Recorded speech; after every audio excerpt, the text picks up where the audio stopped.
नमस्कार, प्रणाम। आप सबके छोट भाई हम गायक सुमित सिंह। आई यह चैत के महीना में आप सबके हम एगो चैता गीत सुनाओ तनी।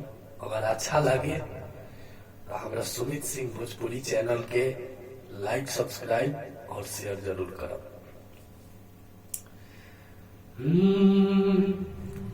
हर चैत के महीना में हर छूटता पसेनवा हर बिनवा कहे राजा जी।